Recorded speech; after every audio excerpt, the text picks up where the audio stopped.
Grabando. Ok.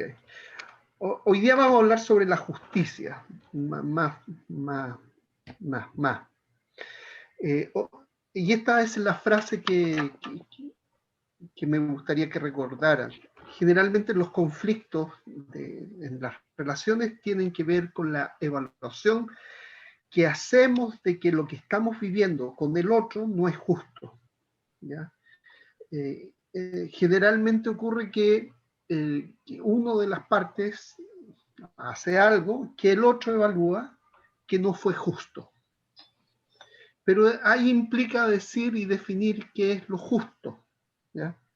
Entonces, teniendo esa pregunta en mente y teniendo este concepto claro, lo justo y la definición de justo que nosotros demos va a actuar como ordenador de todo lo que está abajo, ¿ya? Es tan así que en todo índole ocurre eso, ¿ya? La definición de justicia que demos va a ordenar desde las decisiones políticas, las decisiones económicas, las decisiones de todo tipo. Y la solución de los conflictos va a ser a partir de este concepto de cómo definimos lo que es justicia, ¿ya? Entonces, en la medida que no tengamos claro nuestra definición, se nos va a hacer un poquito más complicado. La definición de la justicia actúa, esta es una palabrita que van a escuchar mucho, especialmente en los círculos universitarios, es un paradigma, actúa como paradigma, y que lo traducen como modelo, pero en realidad es una serie de ideas que ordenan toda la vida. Desde cómo miramos a cómo nos relacionamos y cómo interactuamos, ¿ya? Y entonces la definición de la justicia es una especie de paraguas paradigmático y que nos va a ordenar todo para abajo. Antes de continuar, algo que me puedan decir de la clase pasada, por favor, que les llamó la atención.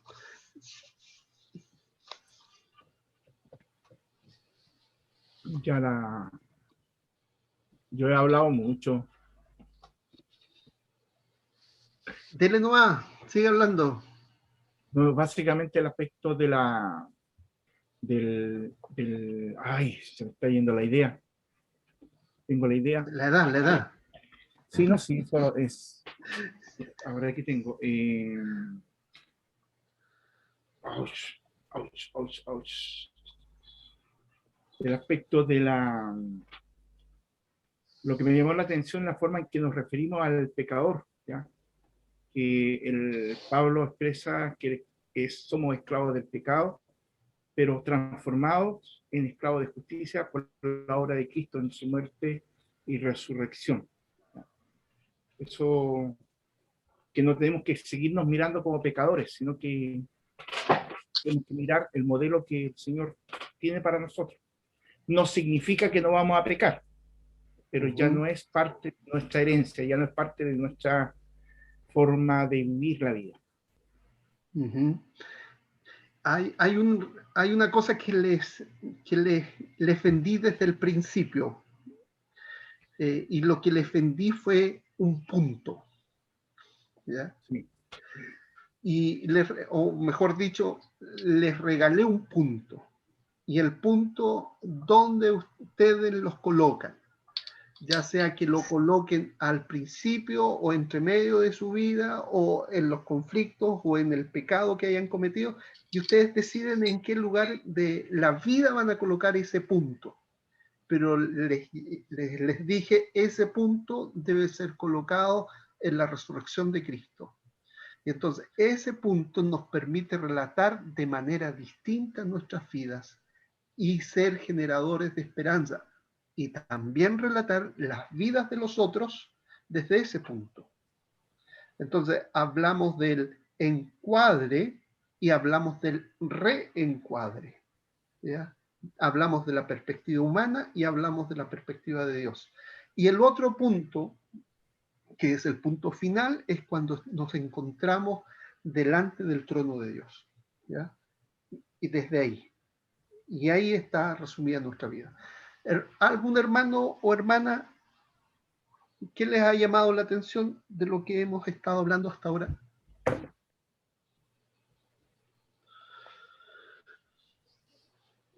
A mí me llamó la atención de los niveles lógicos, como el comportamiento, la identidad, el entorno y la trascendencia. Y me quedó acá bien interesante la trascendencia con, lo, con el comportamiento. Como yo, por ejemplo, la trascendencia, como es algo que a mí me supera. Por ejemplo, soy esclavo del pecado, pero me supera.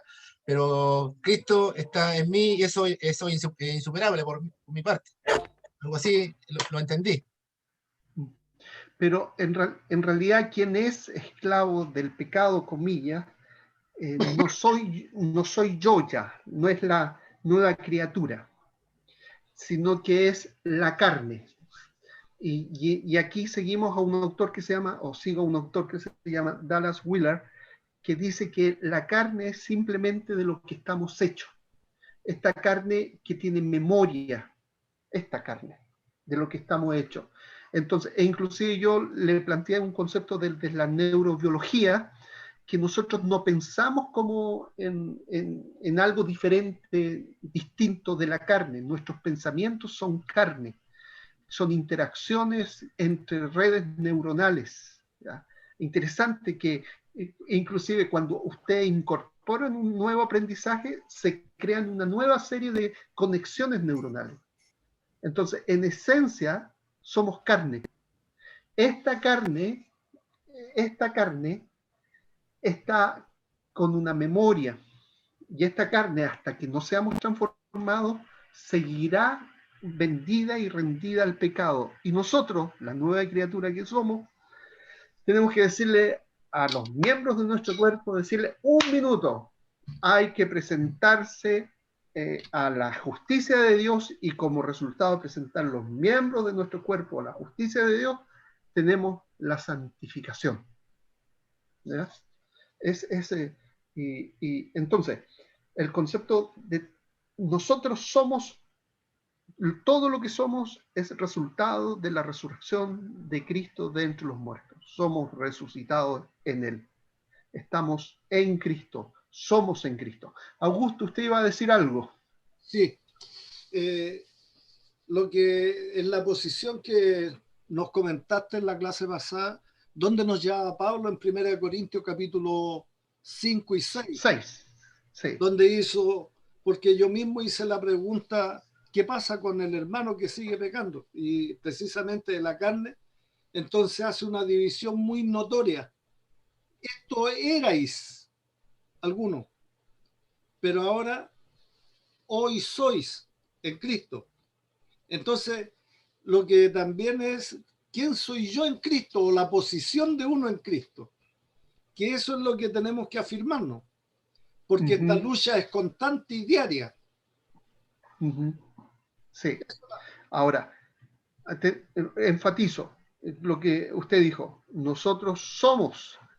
Y como los gringos tienen esta dificultad con el verbo to be, que el verbo to be para el norteamericano es ser y estar, ellos agregan palabras para explicar. Entonces nosotros tomamos la explicación de ellos, pero nosotros no necesitamos la explicación, la palabra posición, porque nosotros somos y estamos, y hacemos la distinción, ¿ya? Pero ellos necesitan decir your position, ¿ya? Tu posición en Cristo, pero en realidad nosotros somos y estamos. Es lo mismo decir la posición, ¿ya? Nosotros somos en Cristo y estamos en Cristo.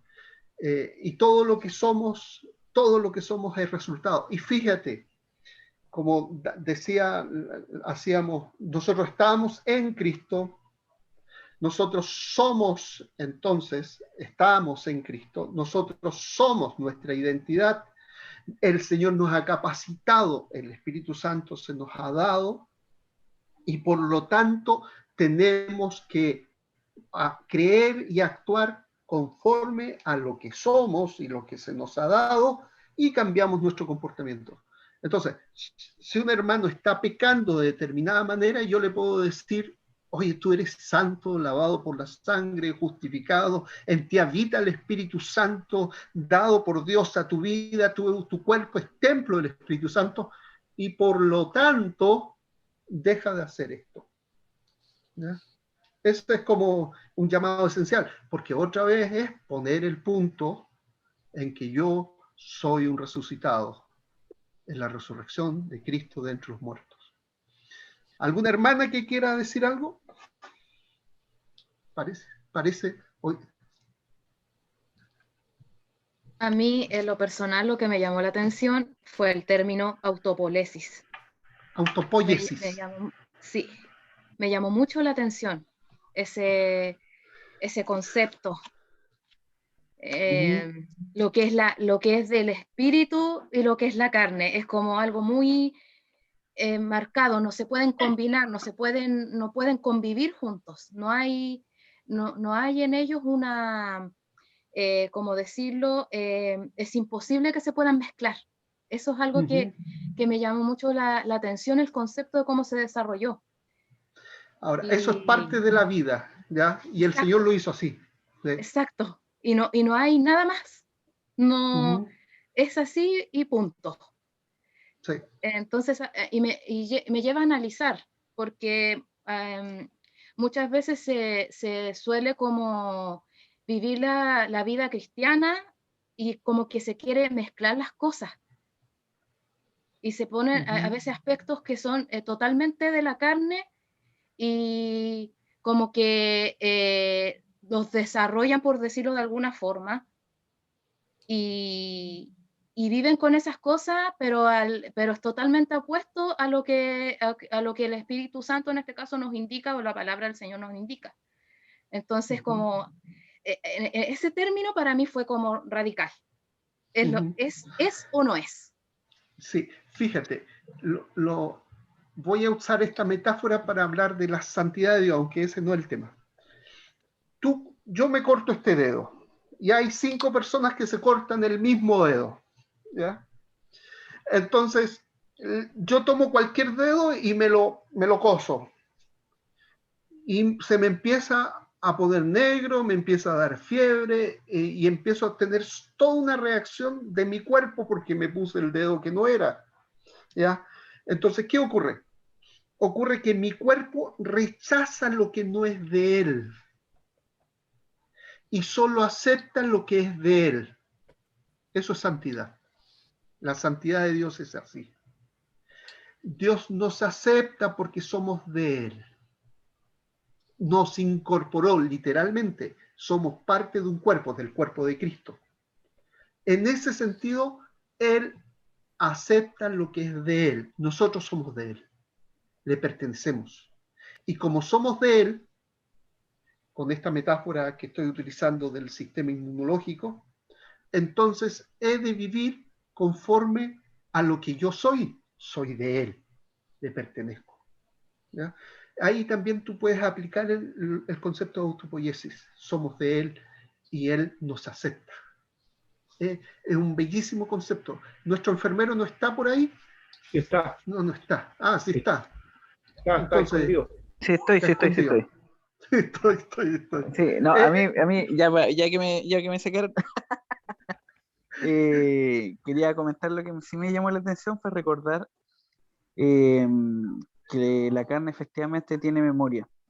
Yo lo recuerdo bien claro en las situaciones, por ejemplo, de comidas que nos generan placer, se liberan hormonas, ¿no es cierto?, que finalmente nos llevan al placer. Por ejemplo, el crunch de las papas fritas o todo esto que es crujiente y es medio adictivo. Y como que la gente quiere parar y no puede parar, no puede parar, no puede parar.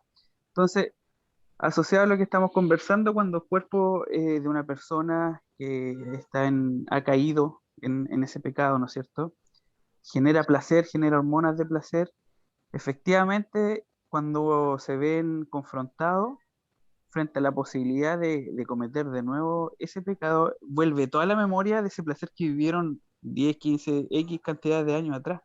Porque efectivamente el cuerpo tiene memoria, la carne. Eso me recordó y me hizo mucho ruido. Ahora, hago la distinción. aquí también tengo que aplicar el concepto de niveles lógicos a la idea del cuerpo. Está el cuerpo, están los miembros del cuerpo, está la carne. La carne no es el cuerpo no es la carne. El cuerpo está hecho de carne. ¿Ya? Esa distinción tengo que hacer. Aunque parece ridículo esa distinción, pero en realidad hay que hacerla, porque quien está vendido al pecado es la carne, ¿ya? Que constituye, y ustedes me podrán decir que constituye al cuerpo.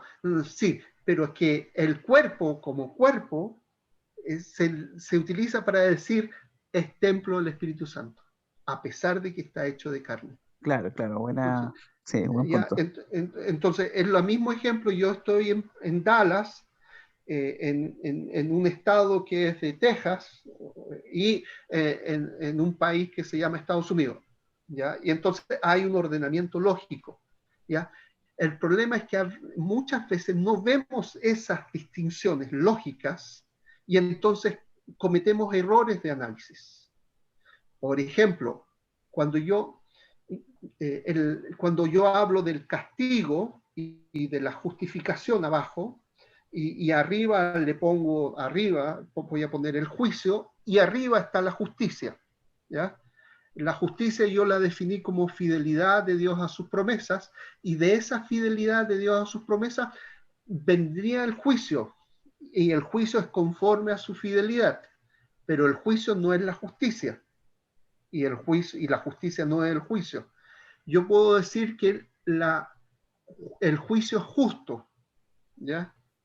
Pero no puedo decir que toda justicia es juicio, ¿ya? Entonces, es un ordenamiento lógico, y tengo que hacer esas distinciones, porque cuando voy a la palabra y veo Romanos 1:17, en el Evangelio la justicia de Dios se revela, entonces puedo pensar y decir, en la muerte de Jesús, primero, parto mal definiendo el Evangelio, lo estoy definiendo con la muerte de Jesús, se revela la justicia de Dios. Claro, el juicio de Dios cayó sobre Jesús, según Romanos 1:17. Entonces cometí dos errores ahí de análisis. Primero definí Evangelio como hasta la muerte y no impliqué la resurrección, ¿ya? Y no hablé que el mensaje que está hablando Pablo en Romanos 1, del 1 al 5, es la resurrección de Cristo de entre los muertos, conforme a las Escrituras, y salté el nivel lógico salté de justicia, lo hice sinónimo de juicio, cuando en realidad ahí es fidelidad de Dios a sus promesas. Entonces, si defino bien, Romanos 1:17, en la resurrección de Cristo de entre los muertos se revela la fidelidad de Dios a sus promesas. Y ahí cobra otro sentido, ¿ya? Pero debo respetar los niveles lógicos que se dan en el lenguaje. En diferentes partes del lenguaje, ustedes van a tener esa clasificación, ese orden. Por ejemplo, cuando Pablo dice que a Timoteo que busque hombres que hayan aprendido para que sean ellos los que enseñen. Ahí hay tres tipos de niveles lógicos. Está el que ha aprendido, está el que está enseñando, pero está también el que aprendió a aprender. O sea, voy a decirlo, yo aprendí como aprendí, pero ahora tengo que enseñar en lo aprendido y tengo que enseñarle a otros cómo se aprende. Y ahí hay niveles lógicos del aprendizaje, que si no lo respeto, me queda la escoba, ¿ya? Entonces, el lenguaje está ordenado por Dios de manera lógica, ¿ya? Ya. Pero vamos a nuestra clase de hoy, que vamos a tomar a Tim Keller. ¿Conocen a Tim Keller? Sí, el muchachito de que nos mandó, que nos confundió, que cuántas tareas eran. Sí, ese fui yo, me equivoqué. Sí. Lo confieso. Síguese, por favor. Sí, entonces tengo que compartir. Yo estoy...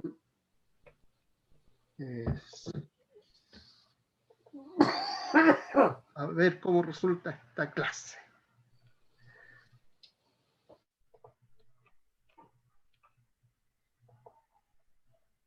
Ya. Este es un artículo de Tim Keller que habla sobre una visión crítica, dice él, una visión bíblica de la justicia secular. Él se va a referir va a mezclar justice con righteousness, ¿ya? Pero en realidad en términos generales está hablando de righteousness, de rectitud, ¿ya? Entonces, fíjense, yo cuando empecé a estudiar este tema, tengo 51 años, empecé como a los 40 a estudiar esto de la justicia. ¿Por qué? Porque como fruto de haber estudiado una cosa que se llama mediación de conflictos sociales, y ahí empezaron a hablar de esto. Pero a mí me quedó el bichito, que es la justicia. Y yo buscaba, y estudié mucho el tema, y recién este año me encontré con este artículo que me ayudó a entender mucho. El mundo, y aquí ténganlo bien claro, como sacaron el concepto para hablar de autoestima, pero no meten a Dios en el concepto de autoestima, lo mismo hizo con respecto a la justicia. El mundo, cada vez que te habla de justicia, es sin Dios.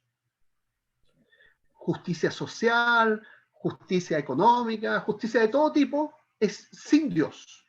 Incluso cuando nosotros nos metemos en este concepto de defender a los más desposeídos por el tema de que la Biblia siempre se preocupó del pobre, y estos sectores se aprovechan de eso, pero es al final una justicia sin Dios. Acuérdense lo que hace Satanás siempre. Toma un poco de verdad, o mucha verdad, y la mezcla con la mentira, y la junta. Y nos muestra, y nosotros vemos, hay zonas de verdad, y yo me engancho con esa. Pero en realidad cuando esta verdad está mezclada con mentira, es todo mentira, ¿ya? Y entonces aquí vamos a ver de que los sectores desde izquierda a derecha definen la justicia, y escuchen bien, hermanos, sin Dios, ¿ya? Y no me importa que usted tenga una visión de derecha o tenga una visión de izquierda. La definición que ellos dan de la justicia es sin Dios, con un poco o menos verdad, pero y como tienen un poquito de mentira, entonces toda esa visión de la justicia es mentira.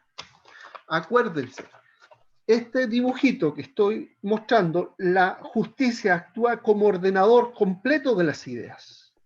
Y si hay una mentirita pequeña allá, va a tener como consecuencia muchas mentiras para abajo. Muchas mentiras. A todo esto, a ver, estaba buscando un libro, no lo tengo. Los gringos definen la justicia como de acuerdo al estándar. Un profesor del Seminario Teológico de Dallas acá definía la justicia como de acuerdo al estándar. ¿Y cuál es nuestro estándar? La fidelidad de Dios a su palabra. O inclusive, puedo decirle, la fidelidad de Dios a su amor. Ese es el estándar. La palabra de Dios es el estándar. Dios mismo es el estándar, ¿ya? Pero ¿qué hace el mundo entonces? El mundo lo que hace, saca a Dios y busca definir sin Dios algo que es eminentemente de Dios. Entonces, dice acá, es un resumen del artículo que les pedí que leyeran y que les pido otra vez que lo lean. Nunca ha habido reclamos de la justicia más fuertes como los que escuchamos hoy. Visiones de justicia con grandes diferencias. No existe consenso cultural en torno a la justicia. Dejaron a Dios y tenemos diferentes visiones de justicia. Es un exceso de confianza, entonces, suponer que vamos a tener un acuerdo respecto a qué es justicia. Los sectores de izquierda te lo definen de una manera y los sectores de derecha te lo definen de otra manera.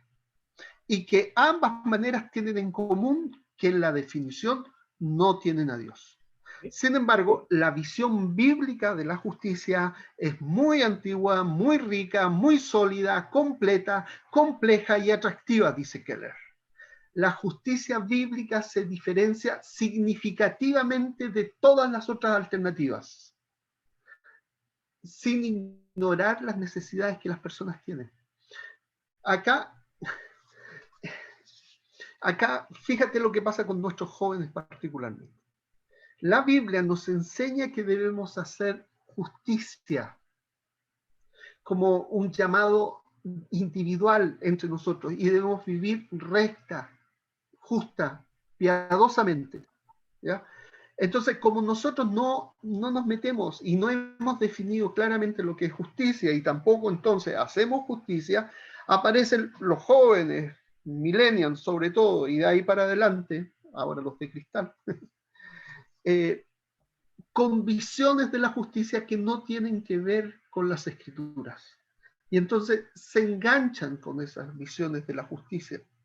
Y la visión de la justicia con la que se enganchan actúa como paradigma, de tal manera que desde la definición de la justicia, ellos, de su propia definición de justicia, ellos leen la Biblia. ¿Ya? Recuerdo cuando en Isaías hay un versículo, ahora se me fue, que dice que el resultado de la justicia es la paz.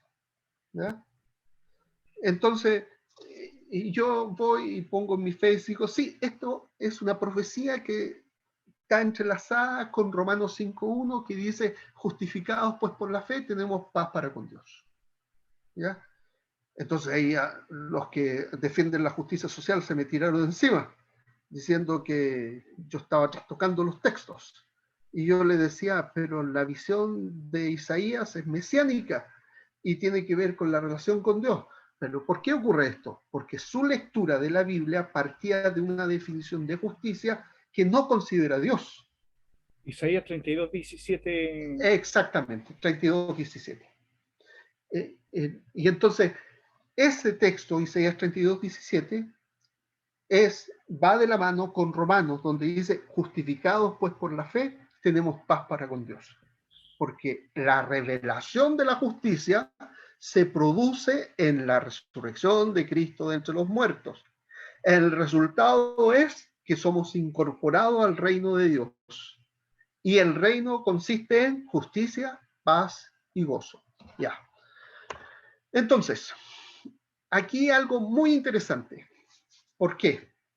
Porque la definición de justicia implica tener claro la creación, por qué fuimos creados, cuál es nuestro propósito. Si no hay sentido de propósito, entonces la definición de justicia va a caminar por cualquier lado. ¿Ya? ¿Cuál es el propósito del ser humano? ¿Y por qué? Porque a partir del propósito, acuérdense que nosotros somos cristianos y nuestro propósito es la gloria de Dios. ¿Ya? Y que la gloria de Dios se manifieste en nuestras vidas. Y eso implica vivir conforme al estándar de Dios, o sea, la palabra de Dios y su amor. Eso siempre va a jugar. En nuestras relaciones debe actuar. Debemos tener relaciones de fidelidad, integridad y misericordia unos con otros y mostrar el amor de Dios, la lealtad de Dios a su palabra en nuestras relaciones. Ahora, esta palabra que usa Keller no me gusta mucho, moralidad. A mí no me gusta, ¿por qué? Y quizás voy a pasarlo rápido, pero lo voy a decir. Porque la palabra moral es el resume el ideal de la cultura romana, ¿ya? Donde moral, y la palabra originalmente tiene relación con obedecer órdenes, ¿ya? Y seguir las reglas y obedecer órdenes.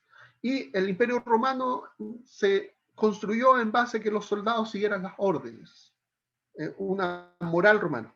La otra palabra que no me gusta, y que no aparece, pero la voy a decir, es la palabra ética. Y la palabra ética, si moral resume la visión romana de la vida, la palabra ética resume la visión griega de la vida. La palabra ética viene de la palabra ethos, que significa conducta, comportamiento, y implica que tú tienes ciertas capacidades, ciertos dones dados por la naturaleza, comillas, y tú debes mostrar tus capacidades en el desarrollo de tu profesión o de tu oficio. Y eso es un comportamiento ético. Ya. Lo moral, resumen de la conducta romana, del ideal romano. Lo ético, la palabrita ético, resumen del pensamiento griego. Y nosotros lo tomamos y lo cristianizamos. Pero cuando hacemos esas cosas, reemplazamos palabras. Y las palabras que reemplazamos es actuar con compasión y misericordia. ¿Ya? ¿Por qué? Porque ocupan lugares de significancia similares. ¿Ya? Entonces, la definición de la justicia tiene que tener un concepto de propósito, el concepto de lo que es bueno y malo, esa es la idea de moralidad que usa Tim Keller acá, y la racionalidad práctica, es decir, ¿por qué hacemos, cómo sabemos que las cosas que hacemos son correctas? O sea, la lógica. Ok. En la historia hay 4 tradiciones históricas de la justicia. Primera, y aquí se la voy a hacer rápido. La visión griega de la justicia es básicamente esto. ¿Qué ven? Un círculo con una raya. Ok. Supongamos que esto es en el mar. ¿Qué sería esa raya? Y estoy en la costa, mirando hacia el mar. El horizonte. La línea del horizonte. En griego, la palabra para la línea del horizonte es dike, la que parte. ¿Ya? Y entonces, los griegos, esta es un resumen de la visión griega. Los griegos dicen la justicia divide. Y la parte de arriba es la parte de los dioses y la parte de abajo es la parte de los humanos. La justicia distribuye. Y cuando alguien no respeta esa distribución, la justicia castiga. La justicia retribuye. Entonces, cuando escuchen hablar de justicia distributiva y justicia retributiva, es la visión griega. No es la visión bíblica. ¿No? Fíjense lo que estoy diciendo. Cuando escuchen o lean un texto que habla sobre la justicia retributiva y distributiva, es Aristóteles, es Platón, es Homero, es otra cosa. Es una justicia sin Dios. ¿Ya? Porque, bueno, eso lo vamos a dejar para la siguiente clase, para esto. Ahora, después viene la visión de la justicia bíblica, que ahí Agustín y Tomás de Aquino toma elementos de Aristóteles y crea algo que no me gusta. Y empieza a hablar de la justicia también ahí retributiva. Pero ese es otro tema. Después viene la Ilustración, y ahí viene el periodo de la Revolución Francesa. Bueno, en la Ilustración está, ¿sabes qué? Olvidémonos de Dios. Vamos a la razón y usemos la razón para explicar todo. Y entonces, nosotros, si hemos ido a la universidad, nos dicen, deja a Dios afuera. Si tenemos alguna carrera como la mía de psicólogo, me dicen, no metas a Dios en la oficina, en la consulta. Entonces, la herencia de la Ilustración es, deja a Dios afuera. E inclusive, si eres pastor, cuando vayas a aconsejar, por favor, no ores, no le menciones a Dios, porque tú estás para curar las almas, para consolar, pero no necesitas mencionar a Dios. Y uno queda así como, pero estás hablando con un pastor. Eso ocurre. Bueno, y aquí nos vamos a saltar, que es el enfoque liberal y moderno que se ha fragmentado en una serie de puntos de vista acerca de la justicia en nuestros días. Entonces, los pensadores de la Ilustración dijeron, usemos la razón, el raciocinio, para definir todo. No tomemos en cuenta a Dios, porque Dios no existe. ¿Ya? Y todo se define en el mundo desde esa perspectiva. Aparece un señor, David Hume, este es un hombre importantísimo, porque dice, en realidad no podemos definir desde la razón las cuestiones que tienen que ver con la moral. Tenemos que definirlo, lo voy a resumir curosamente, desde nuestro sentimiento, de lo que te producen las cosas, ¿ya? De tus preferencias, desde tu subjetividad. Ahora, y aquí viene algo interesante, de este pensador se derivan nuestras visiones de la justicia que vamos a ver más adelante. ¿Por qué? Porque básicamente el proyecto de la ilustración fracasó, la idea de que desde la racionalidad vamos a definir lo que es justo no resultó. Entonces aparece el cuento de las sensaciones y de cómo te afecta y de las preferencias. Fíjate, hay un autor que se llama McIntyre y él utiliza el siguiente ejemplo. Si tú no defines claramente el propósito de un reloj de pulsera, tú lo puedes terminar usando con martillo, porque no tienes idea para qué es ese reloj. Bueno, él dice, eso ocurre con nuestra vida, con el ser humano. Si tú no sabes para qué fue creado, entonces lo vas a terminar usando para cualquier otra cosa. Y por ende, tú como no tienes sentido de propósito, el ser humano no tiene propósito desde la visión que deja a Dios afuera, entonces las definiciones de su justicia, de justicias del mundo, son tiradas de las mechas, no sirven. ¿Ya? A menos que se sepa para qué son los humanos, nunca se llegará a un acuerdo sobre lo que es bueno o es malo, lo que es bueno o mal comportamiento. Y por lo tanto, jamás se sabrá qué es justicia. Rodrigo, ¿Ya? me llama la atención el aspecto de que desde el minuto en que se postula la teoría de la evolución, se apoyó porque creo que este pensamiento de Hume y de otros estaba vigente, o sea, sacar a Dios del concepto creativo, porque de alguna manera quedaban exentos de de entregarle cuenta o rendir cuentas a alguien superior. Y exactamente. Entonces aparece Darwin con la teoría de evolución y la explicación de cómo se generó la vida, aunque fuera ilógica. Lo bueno para este mundo fue sacamos a Dios. Ya no necesitamos a Dios para explicar cómo sucedieron las cosas. Tengo una teoría. ¿Ya? Ahora, este autor, volviendo al tema, McIntyre, resalta de que todo esto de que desde los afectos y sentimientos definas lo que es bueno y lo que es malo, en realidad tiene sus raíces también en la visión hebrea y cristiana de las cosas. ¿Ya? Porque el preocuparse del otro es esencialmente, viene del cristianismo y del judaísmo.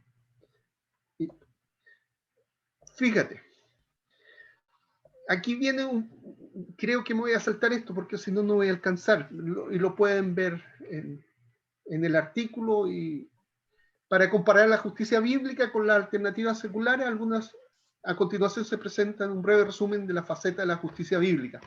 Lo voy a ir pasando solamente. Pero esto lo quiero resaltar porque me encantó esta frase. Bruce Waltke dice, los justos, sadik, están dispuestos a ponerse en desventaja para beneficiar a la comunidad. Los malvados están dispuestos a poner en desventaja a la comunidad para beneficiarse a sí mismos. ¿Ya?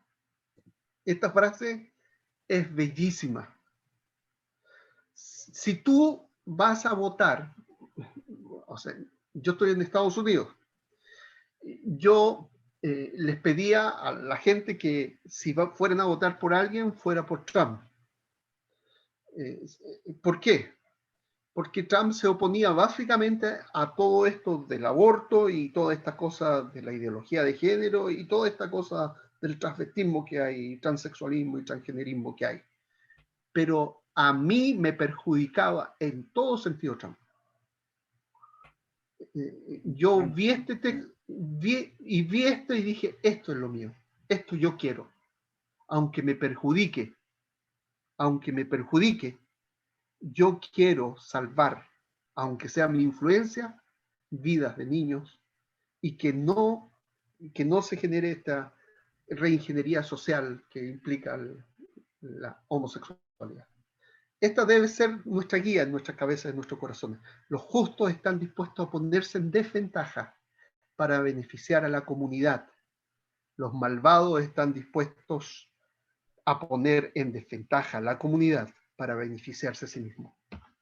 Bueno, aquí va el autor a hablar sobre lo que la Escritura habla acerca de lo que la justicia y cómo deben repartirse los bienes, y enfatiza que en realidad todos los bienes que tenemos pertenecen al Señor, ¿ya? Y el Señor ha dado, por ejemplo, cita el caso de que el pobre tenía derecho a recoger lo que quedaba sin cultivar, o los bordes del campo podía ir a trabajar el pobre. No era ir y decirle, ya, denme. No, el pobre tenía que trabajar para conseguir.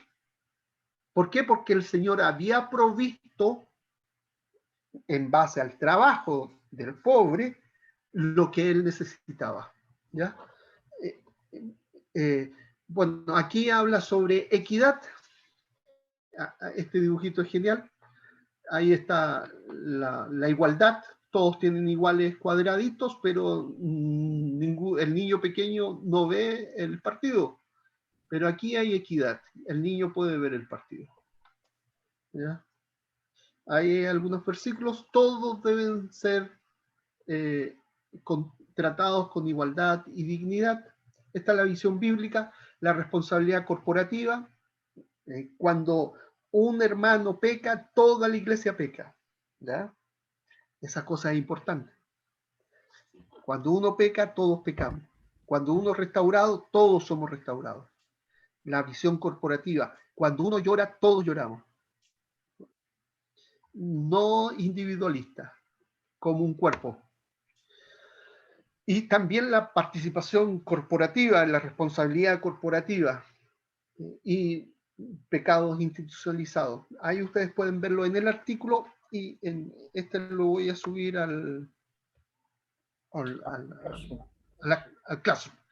La responsabilidad individual. Es cierto que tenemos responsabilidad corporativa como un cuerpo, pero también individualmente respecto a nuestro pecado. ¿Ya? El ejemplo cuando acá peca y roba en Jericó, la familia entera es muerta. ¿Por qué? Aquí algo interesante, porque la familia aceptó, interactuó, facilitó el pecado. De igual manera en nuestras iglesias, nosotros hacemos todo eso.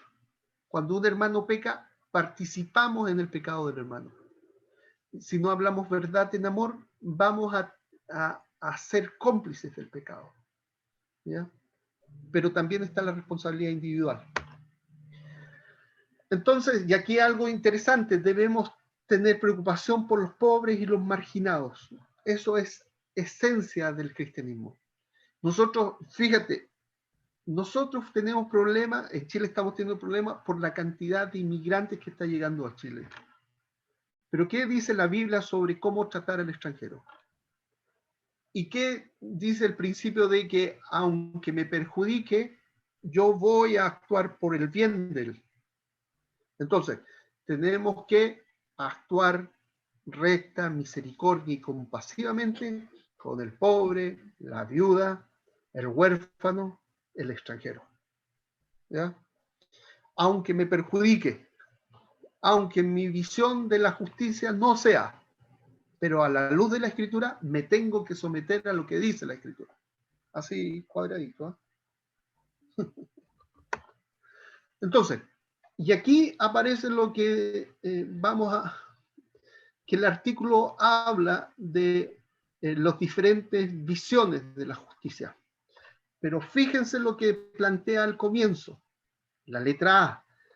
Todos asumen que no hay absolutos morales trascendentes en los que basar la justicia, los valores morales y la definición de justicia en sí son inventadas por seres humanos, ¿ya? No importa si es de izquierda o de derecha, dicen y piensan exactamente lo mismo. Lo que vamos a definir no necesitamos a Dios, ¿ya? Y eso es peligrosísimo. Y ve toda la naturaleza humana como una pizarra en blanco. Nosotros los humanos, para estas visiones de la justicia del mundo, nosotros somos buenas personas que podemos arreglar las situaciones de la vida, ¿ya? Sea de derecha o izquierda. Todos ven la naturaleza humana como una pizarra blanca que puede completamente ser remodelada por medios humanos, no como una naturaleza dada por Dios que debe ser honrada para que prosperemos, ¿ya? Entonces, está el libertarianismo, están los liberales, están los utilitaristas o pragmáticos y está el posmodernismo. La palabra clave para el libertarianismo es la libertad. El liberal está básicamente con, ay, no te preocupes, deja ser, no tengas miedo, disfruta la vida. Perdón, disfruta la vida sería el utilitarianismo, y el posmodernismo, la palabra clave es el poder. Aquí hay un autor que se llama Nozick, ¿ya? Y en realidad el libertarianismo parece cristiano, y uno se la puede comprar, pero ¿cuál es el problema de esta visión? El problema de esta visión es el problema de todas las 4 visiones. ¿Cuál es? Definir la justicia sin Dios, ¿ya? Definir al hombre sin propósito. Entonces no puedes decir en base a un estándar qué es lo bueno y qué es lo malo. Ellos solamente dicen, fíjense, las personas tienen derecho a no sufrir daño, un derecho absoluto a la propiedad privada, si se gana de manera justa, y los derechos a la libertad de expresión y a la libertad de asociación. Parece bonito, ¿cierto? Pero ¿cuál es la base cuál es la raíz del problema? Que estoy definiendo lo que es justo sin considerar a Dios. Hay verdad mezclada con mentira. Y cuando eso pasa, todo es mentira. Entonces, para lograr esto que dice el libertarianismo, y va a sonar conocido, en términos humanos y carnalmente humanos, yo me identifico con esta mentira. Y para mí, mi carne tiene una lucha ahora con este tema, ¿ya? Para lograr esto se necesita un gobierno pequeño y un mercado no regulado. ¿Ya? Profesor, Dígame. o sea que en la constituyente no encuentran nada bueno entonces en la nueva constitución. Para allá vamos, ¿ya? El libertarianismo niega la complejidad de quienes somos, individuos que aún están integrados en comunidades instituidos por Dios, familia, Estado y creados a la imagen de este Dios trino. Niega además la universalidad del pecado. No tenemos problemas con el pecado, nosotros podemos hacer cosas buenas y las vamos a hacer si tenemos libertad para hacerlas. Ellos dicen, entonces hay una comprensión subbíblica, o sea, no considera la Biblia respecto a la libertad. Fuimos creados por Dios para amarlo a Él y a nuestro prójimo, no solo por nuestro propio interés, por lo que cuanto más hagamos para que lo que fuimos creados, más libres seremos. La verdadera libertad se encuentra en ser siervos del Señor y siervos los unos de los otros. Pertenecemos a Dios, no a nosotros mismos, al igual que todo lo que poseemos. Todo lo que poseemos es de Él. Ya, y aquí ahora viene la visión liberal. Si estaba el libertarismo, ahora viene el liberalismo. Una sociedad justa promueve la equidad para todos.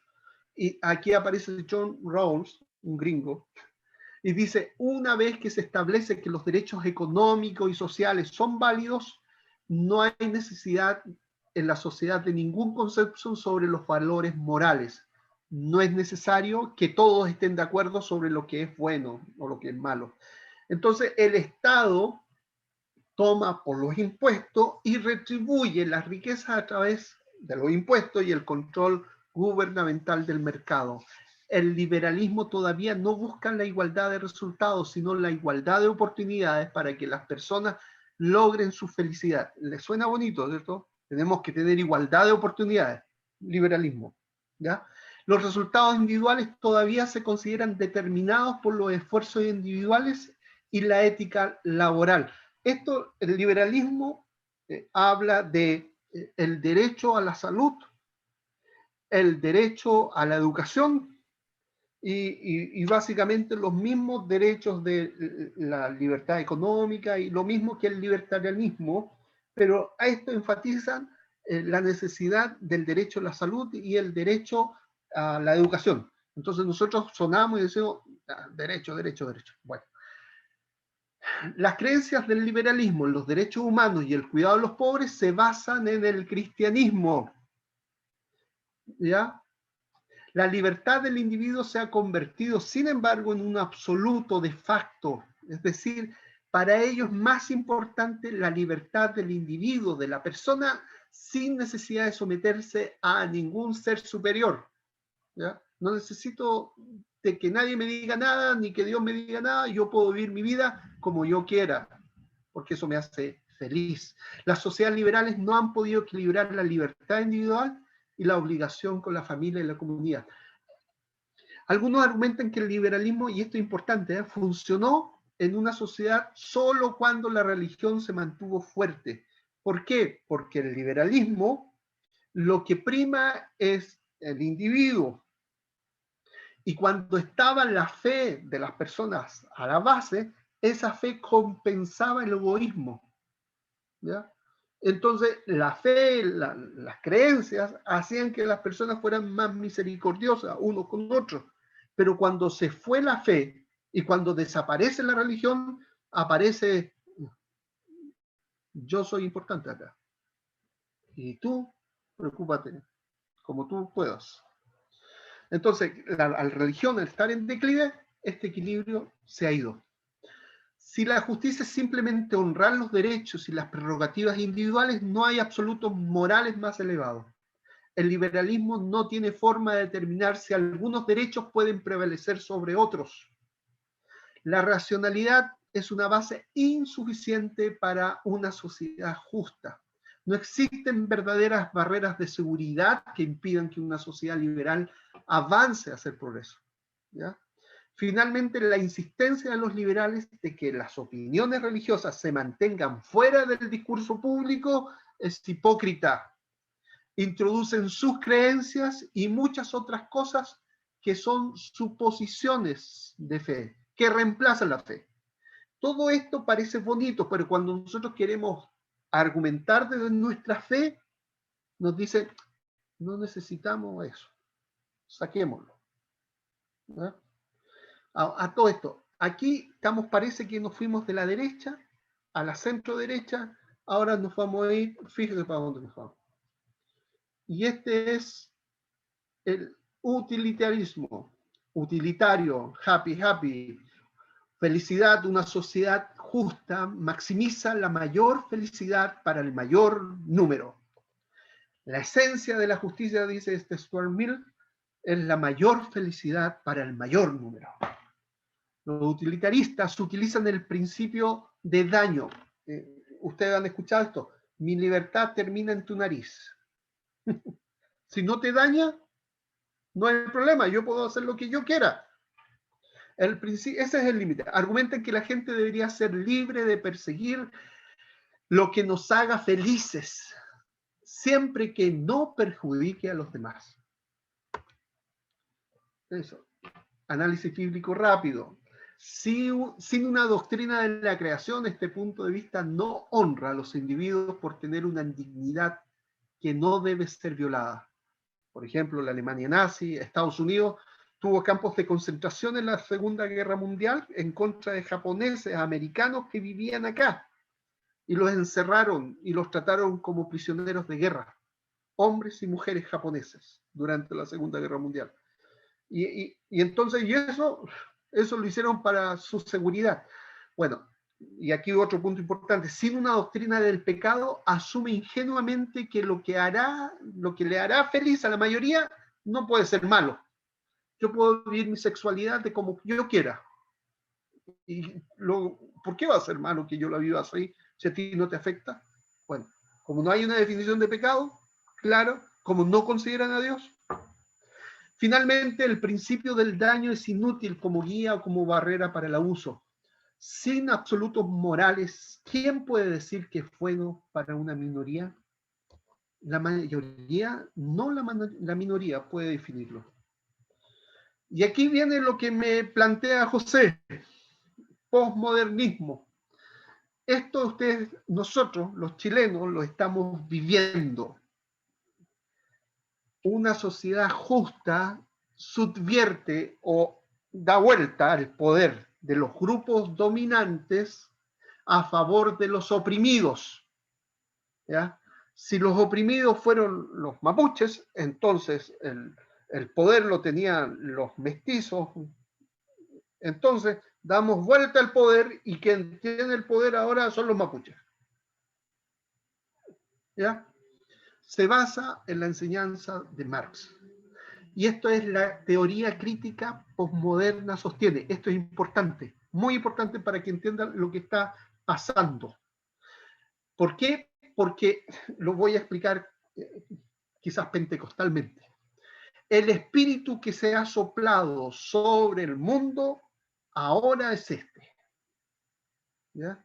Hemos sido afectados por los diferentes espíritus que hemos hablado, pero ahora es este. La explicación de todos los resultados desiguales en riqueza, bienestar y poder nunca se debe a acciones individuales o diferencias en cultura o diferencias en habilidades humanas, sino solo y estrictamente debido a estructuras y sistemas sociales injustos. La única forma de arreglar los resultados desiguales para los oprimidos es a través de la política social. Nunca pidiendo a nadie que cambie su comportamiento o cultura. Es básicamente imponiendo un nuevo orden, una nueva un refundamiento. ¿Ya?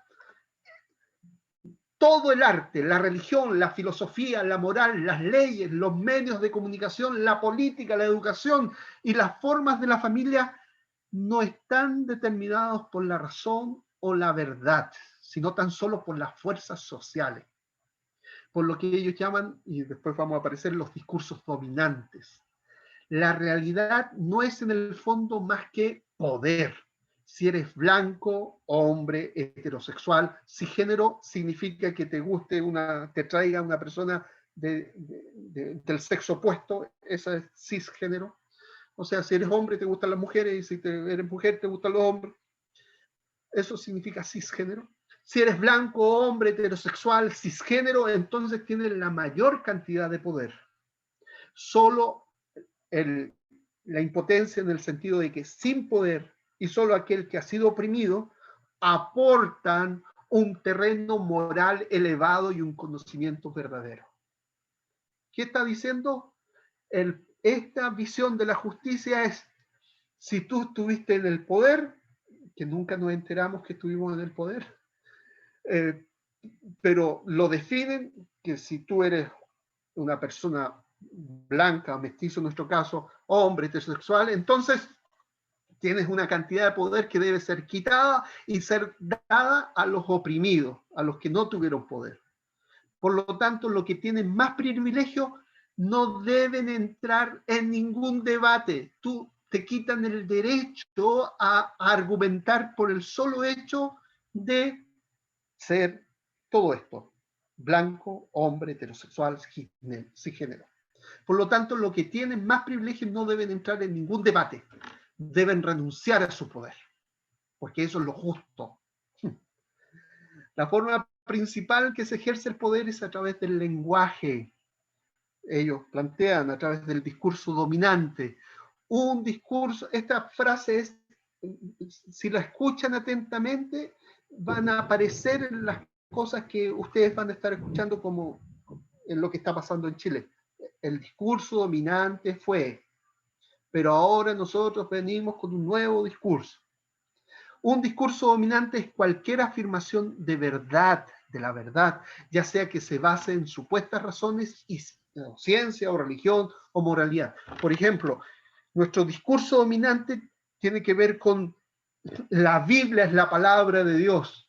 Y te miran raro, eso es un discurso dominante. Y entonces van a querer sacar ese discurso. El hombre ha de casarse con una mujer, ese discurso dominante. Tenemos que sacar ese discurso. Ninguna cultura es mejor en ningún aspecto que cualquier otra cultura. A ver. Todas culturas son igualmente válidas. Las culturas que se ven como superiores o normales son miembros de una cultura opresiva. Fíjense, la cultura chilena es la opresiva. Y las subculturas, que podrían ser la del LGTB, entonces ellos están bajo opresión. Las mujeres, particularmente las feministas, y en las que están discutiendo, ellas lo están pasando mal. Y los indígenas, ellos siempre han sido oprimidos. Entonces hay que dar vuelta a la tortilla, porque son miembros de una cultura opresiva. Y las culturas opresivas, aunque esta palabra no la usan, inferiores, son inferiores y deben ser despreciadas. Las culturas opresivas son inferiores y deben ser despreciadas. Finalmente, ni los derechos individuales ni la identidad individual son primordiales. La identidad y los derechos del grupo son los únicos reales. La culpa no se asigna a la base de acciones individuales, sino sobre la base de la pertenencia a un grupo o a un estatus social o racial. Pero fíjense, nosotros podemos ver lo malo que es esto, pero les quiero decir que las cuatro visiones, libertarismo, liberal, el pragmático y son igual de malos, porque los cuatro tienen como base el definir lo que es justo fuera de Dios. Análisis bíblico rápido de nuestro amigo Tim Keller. Primero, es profundamente incoherente. Si todas las pretensiones de verdad y las agendas de justicia se construyen socialmente para mantener en poder, entonces, ¿por qué las pretensiones y agendas de los partidarios de este punto de vista no están sujetas a la misma crítica? Dice Keller. Es como, pero ellos van a pasar a tener el poder.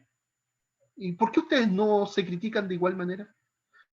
Y otro punto, no pueden insistir en que toda la moralidad está construida culturalmente y es relativa y luego afirmar que sus afirmaciones morales no lo son.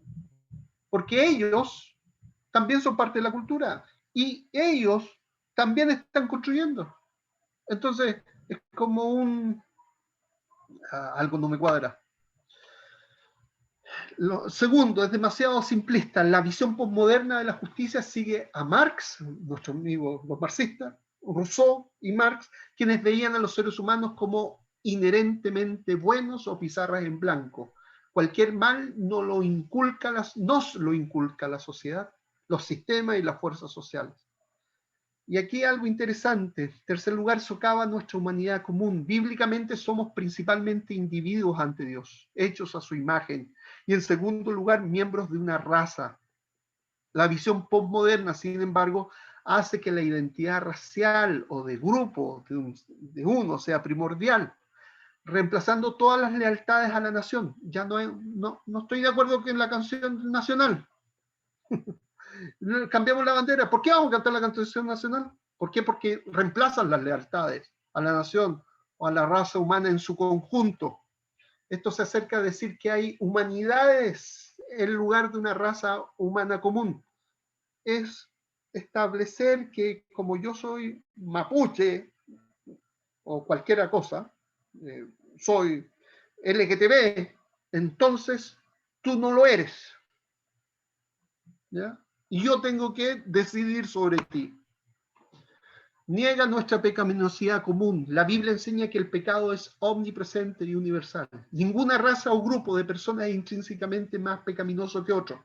Yo escribí en un momento en Facebook hace 10 años atrás que los gringos americanos eran así, así, así. Y un amigo que vivía en Estados Unidos me dice, ¿sabes qué? La Biblia dice, no hay diferencia. Y yo borré mi comentario, porque dije, estoy pecando. Aleluya, se arrepintió. Sí, y entonces somos iguales. Pero estos plantean de que ellos son peores que nosotros, o nosotros somos peores que ellos. En quinto lugar, imposibilita el perdón, la paz, la reconciliación entre grupos. Este autor escribe, el perdón se tambalea porque excluyo al enemigo de la comunidad de los humanos, así como me excluyo de la comunidad de los pecadores. Sexto lugar, ofrece una identidad performativa muy moralista. La identidad cristiana se recibe de las manos bondadosas de Dios. Este punto de vista proporciona dos tipos de identidades que son muy eficaces. Ser miembros de un grupo oprimido que lucha por la justicia o ser un aliado blanco antirracista. Supongamos que yo soy mapuche, ¿ya? Pero estoy en contra de lo que está pasando entre los mapuches. O sea, del movimiento mapuche terrorista que se está levantando. Y yo estoy en contra. Y me dice, tú eres aliado de los Huinca. Tú eres de los enemigos. ¿Ya? Finalmente es propenso a la dominación. Esta teoría de los valores liberales, esta teoría ve los valores liberales como la libertad de expresión, la libertad de religión, como simples formas de oprimir a las personas. Entonces, la idea es coartar tu libre expresión, coartar tu religiosidad y tu pensamiento cristiano, coartar. Los partidarios de este punto de vista también terminan siendo utópicos, se ven a sí mismos como salvadores, en lugar de reconocer que hay solo un verdadero y divino Salvador, que es Jesucristo nuestro Señor. Pero ellos se definen como aquellos Mesías. Algo que decir porque tenemos que ir concluyendo. Ya, mejor termino y después decimos. Solo la justicia bíblica aborda todas las preocupaciones de la justicia que se encuentran en los puntos de vista alternativos fragmentados. La justicia bíblica contradice cada uno de los puntos de vista anteriores. La justicia bíblica está significativamente más fundamentada, se basa en el carácter de Dios, en su absoluto moral.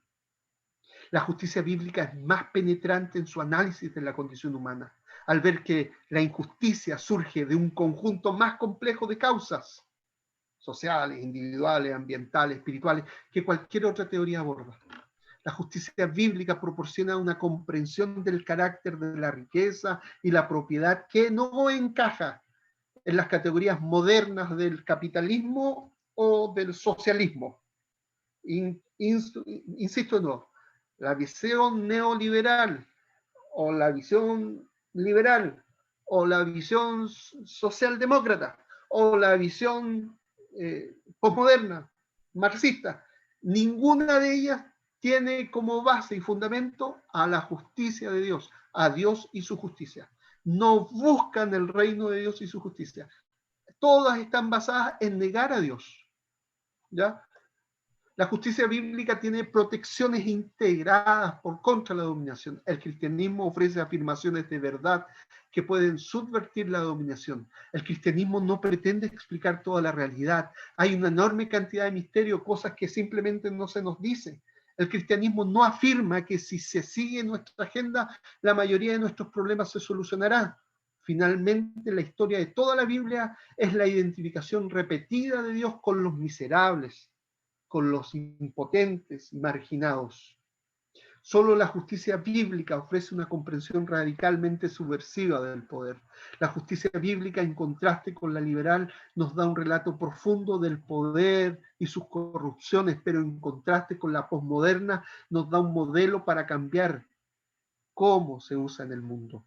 En Jesús vemos a Dios dejando a un lado su privilegio y poder. su gloria, para identificarse con los débiles e indefensos. Jesús toma autoridad, pero solo después de perderla al servicio de los débiles. No hay nada en el mundo como la justicia bíblica. Los cristianos no deben vender su primogenitura por un potaje, pero deben tomar su primogenitura y hacer justicia, amar la misericordia y caminar humildemente con su Dios. Y aquí un bellísimo versículo que debemos aprender. ¿Ya? Ya sé, te he declarado lo que es bueno. Ya sé, te ha dicho lo que de ti espera el Señor. Practicar la justicia, amar la misericordia y humillarte ante tu Dios.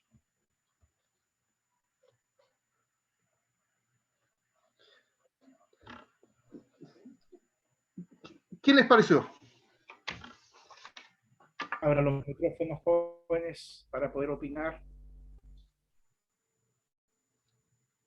Doctor Jaime Ramos, hable ahora, calle para siempre. No, fue interesante. Es como que hubiésemos estado, como dice el profe, como que él estuviera en Chile y estuviera viendo cómo todos nos están vendiendo su producto y como que fue todo esto una clase política. y es bastante interesante para poder nosotros tener bases para emitir nuestro voto. Y creo que esta clase como que nos echó abajo todos nuestros paradigmas. Muchas gracias por eso que dijo. Me encantó, porque esa es la idea, que hemos construido paradigmas todos. Yo he pecado de esta manera, desde el mundo. Y debo decir no, lo que está defendiendo no es la justicia del Señor. Y debo buscar su justicia, la justicia de Dios. Y todo lo demás va a ser añadido. Pero si saco a Dios y defino la justicia, ya sabemos lo que pasa. ¿Algún hermano más?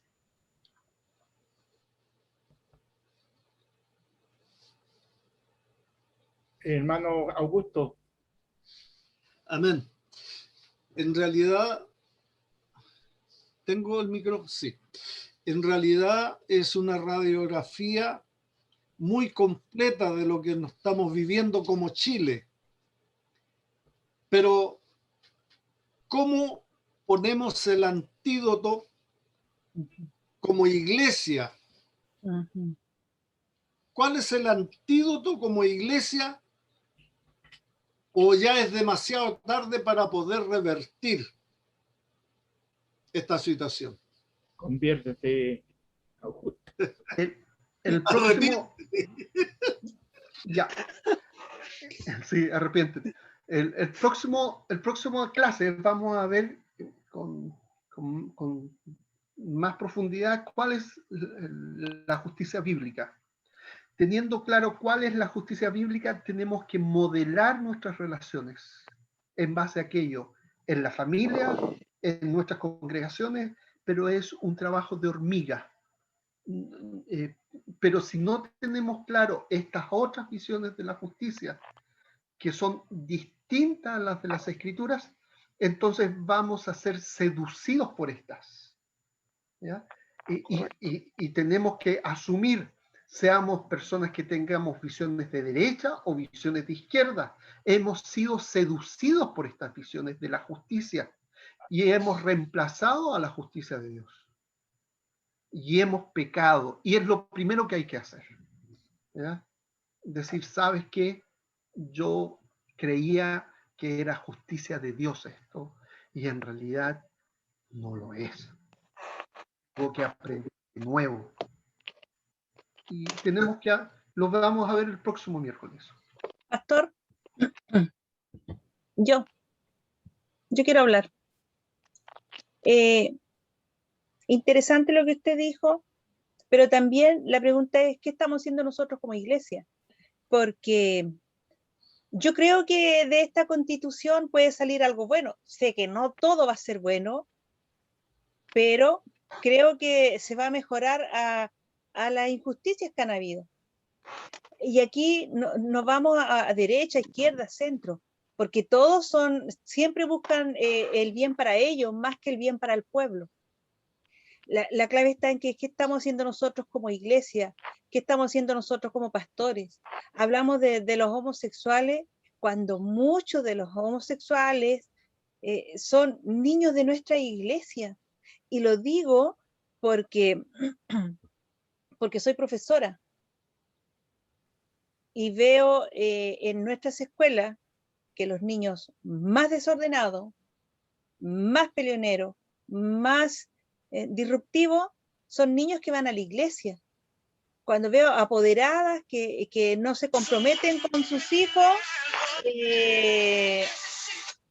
son apoderados cristianos.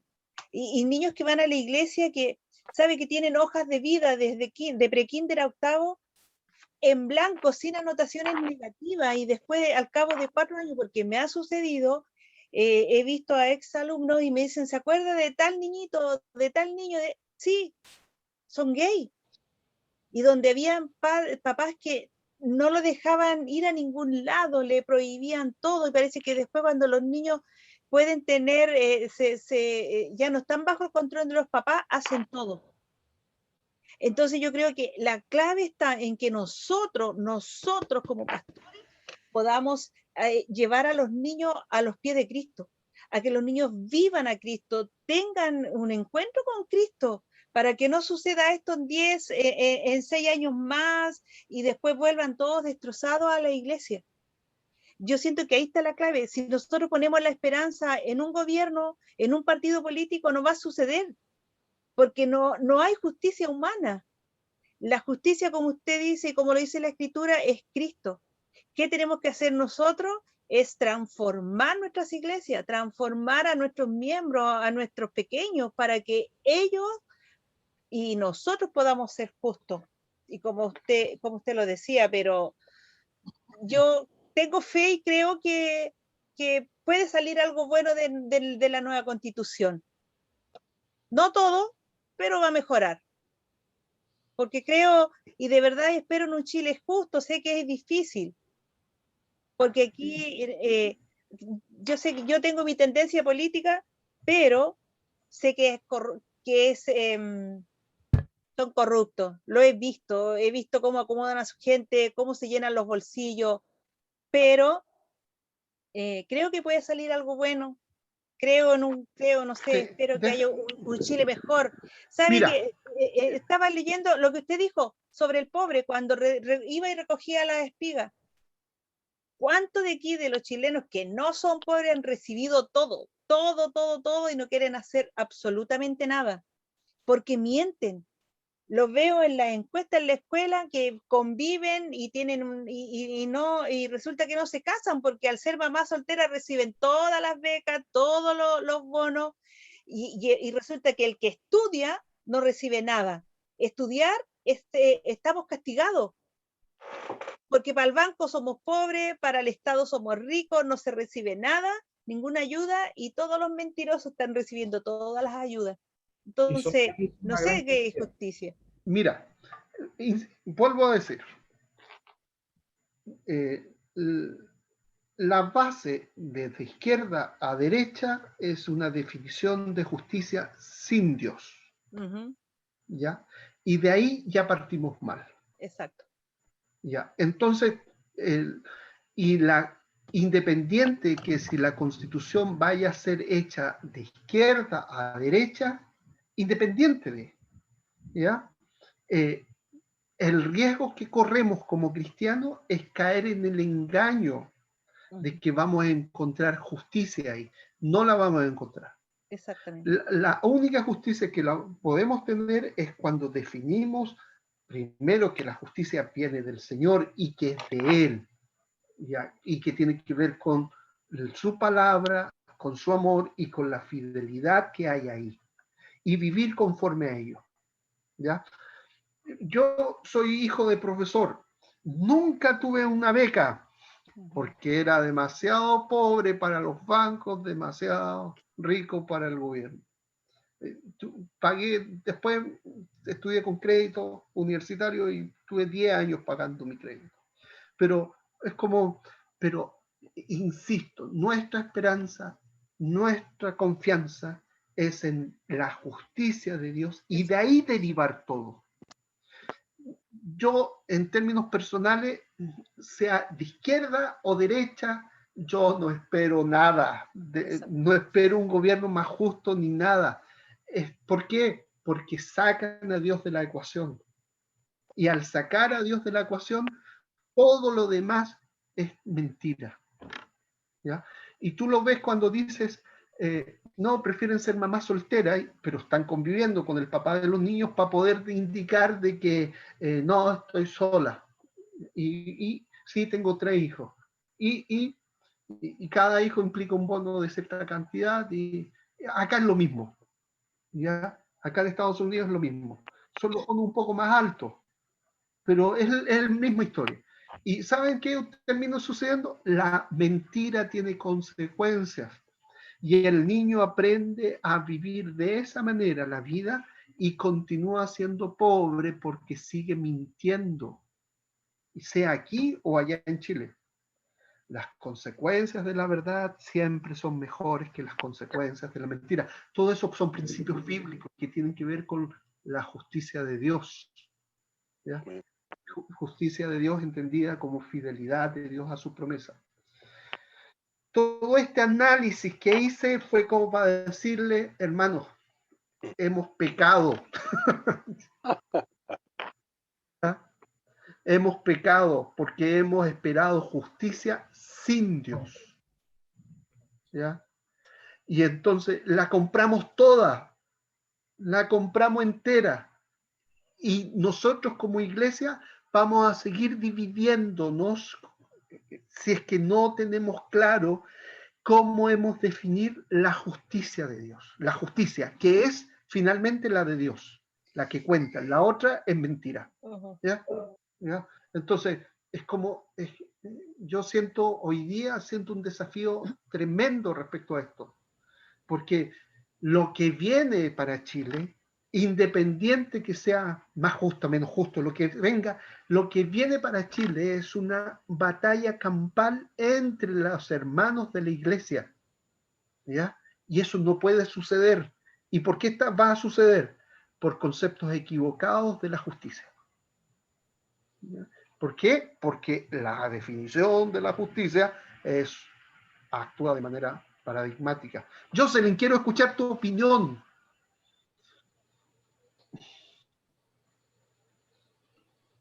Bueno, interesante. La justicia tiene muchas acepciones, pero me gusta la posición que tú nos estás presentando y anhelando nomás seguir la próxima clase para ver la justicia de Dios. Que es radicalmente diferente a lo que hablamos. Por supuesto. ¿Ya? Es radicalmente distinto. Luis, otro asistente social por ahí. ¿Estás por ahí o no? Bueno. Samuel no está. No, Samuel, ¿por qué dije Luis? Samuel. ¿No está Samuel? No. Fue a acostar a la bebé. Ya. Ya. Hermanos, el desafío es grande y lo tenemos que asumir con mansedumbre y humildad. Someter nuestros pensamientos al señorío de Cristo. Nos vemos la próxima semana. Y